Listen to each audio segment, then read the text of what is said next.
Hello, and welcome to another short-term rental Fun Fact Friday. I'm Matt with Stay Well B&B. Fun fact, high season can hide poor revenue management.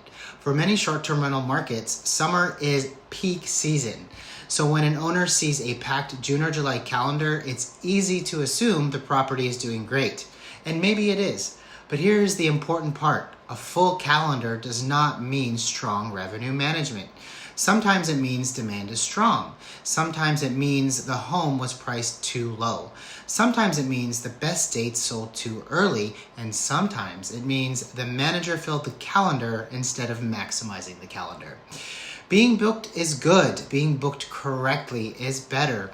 A good property manager should be able to answer 3 questions during high season. First, are we comparing the property to the right competitors? Your home should not be compared to every Airbnb in the area.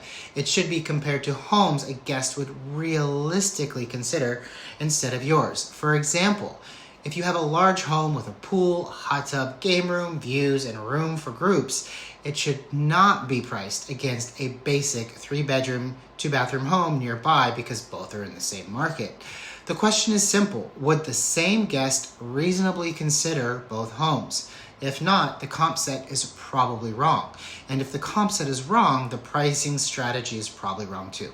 Second, are we booking at the right pace? If your July weekends are 90% booked and your comp set is only 50% booked, that sounds great at first, but it may also mean those dates were priced too low and sold before premium demand had a chance to show up.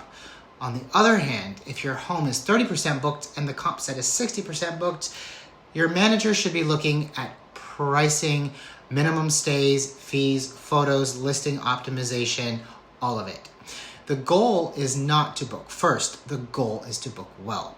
Slower seasons can be a different strategy, but in high season, your best dates need to sell at the right price. And third, are we filling the calendar profitably? A full calendar only tells us the sold dates. It does not tell us whether they sold well. If your July calendar is 80% booked but your ADR is 20% below the comp set, that may mean you left money on the table. High season is not autopilot season. In short-term rentals, being booked is good, but being booked correctly is better. Thank you so much for joining this week's episode and have a good one.